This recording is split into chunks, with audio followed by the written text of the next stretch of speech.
I'm Tyler Hendricks, your host for Unification Principle Study. Welcome to Session 5, the Standard of Original Value. Our last session showed that we find happiness by fulfilling God's three great blessings: individual maturation, devoted family life, and care for the creation. We concluded with these questions. How can we have good relationships? How can we decide what has value and what doesn't? What is good and what is not good? The answer has to do with value. How do we decide the value of a person or an action? We need a standard by which to measure value. The standard determines whether an object partner, for example, is beautiful or unattractive, right or wrong, good or bad, unimportant or important. What is that standard? In this chaotic and confusing world, the value we place corresponds to how we feel, or to the tint of the lenses by which we view the world. If we have rose-colored glasses, everything looks rosy. If we have blue glasses, everything is blue. So reality changes according to the condition of the window of one's heart. Most people have a look at the world centered on themselves. And when a self-centered value encounters the self-centered values of others, we end up with relativism, or the negation of value altogether. But this confusion about everything leads to conflict, sadness, and pain. It can be compared to a driver at an intersection who causes a huge traffic jam because he or she couldn't choose which direction to go. Our sense of values is formed through our daily experiences and education. The reason we study the unification principle is so that we can actually apply it and put it into practice in daily life by learning the core standard by which we can recognize what is true love, what is false love, what is principled, what is unprincipled, what is unselfish or selfish, what is original, what is just artificial. Unification principle education provides us this essential insight. We can differentiate substantial value and psychological value. Substantial value refers to the value of physical things, such as commodities. We measure these in relation to our common physical needs. Psychological value refers to truth, beauty, and goodness. We measure these by our intellect, our emotion, and our conscience.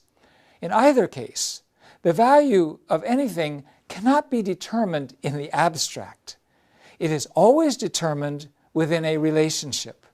Value is always measured in relationship to the subject partner's needs. Value is determined by whether or not the object partner satisfies the subject partner's needs. And these can be external needs or internal needs, substantial needs or psychological needs.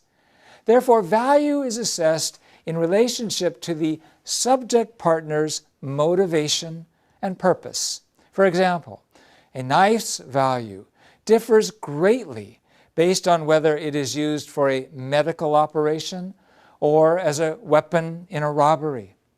So it is important to include the elements of motivation and purpose in order to determine value. The intellect, emotion, and conscience reflect the original values of the creation, the true, the beautiful, and the good. The subject partner of original value is God. And these values, the good, true, and beautiful, are measured in relation to God's purpose, God's motivation. The values of the original creation arise from God. Therefore, human beings in the subject-partner position need to center on God's purpose of creation in our relationship with object partners.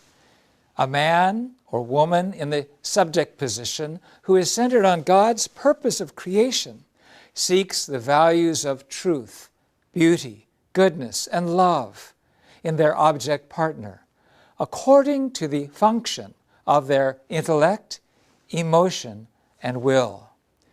Doing so, we establish the purpose of creation through our object partner. The object partner's original value is realized when it stands as the absolute object partner to human beings in the subject partner position. From there comes forth its truth and beauty and goodness given by God. This original value is determined always through the four-position foundation centered on God.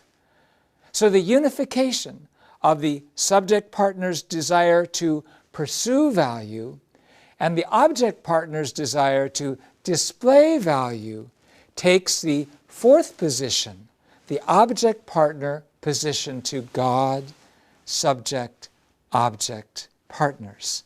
Therefore, the original value of creation is revealed when the subject partner's desire to pursue value and the object partner's desire to display value combine, centered on God's purpose of creation. At that moment, since God is the center of the four-position foundation, the standard of value is also God Himself. In this respect, the value of the original creation is absolute. Everything that God created has absolute value. Likewise, the absolute value is realized when God's ideal of creation is achieved through the three great blessings. At this point, the vertical force that the subject partner gives to the object partner is called love. And the vertical force that the object partner returns to the subject partner is called beauty. The power of love is active, and the stimulation of beauty is passive. In a relationship between God and human beings, God is the subject of love, and we, human beings, are the object partners of beauty.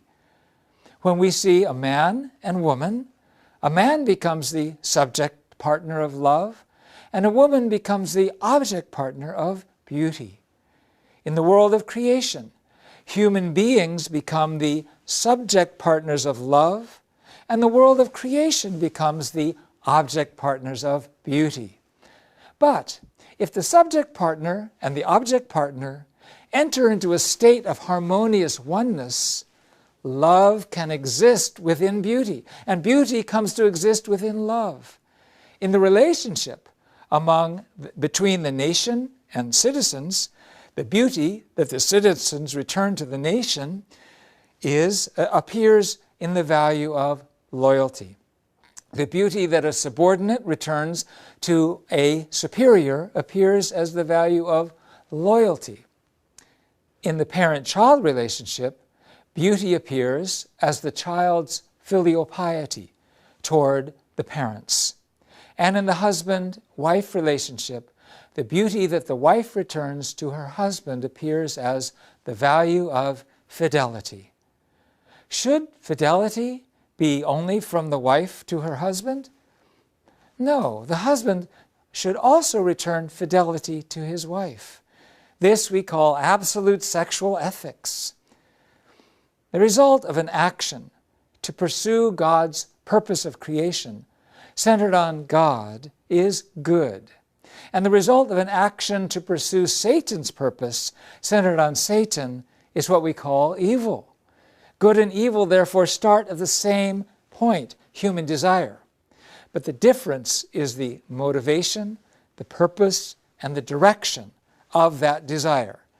When the desire is to establish the purpose of goodness, righteousness is the result. On the other hand, when the desire is selfish, whether centered on one's own self or one's own family or race or nation, then the result is unrighteousness. in order for us to manifest our original value, we need to direct our desires toward the good, according to the conscience, and according to the God-centered four-position foundation, based on loyalty, fidelity, and filial piety. This is the standard that can guide our lifestyle to achieve human happiness. Ladies and gentlemen, I pray that God can recognize your value and be able to say, you are righteous. And I hope that you can live a life of goodness with loyalty, filial piety, and fidelity. But we all admit that we need to do some growing to get to that place. How do we grow? Is it by our own self-discipline? Is it by God's grace? How do we reach full maturity? What is full maturity?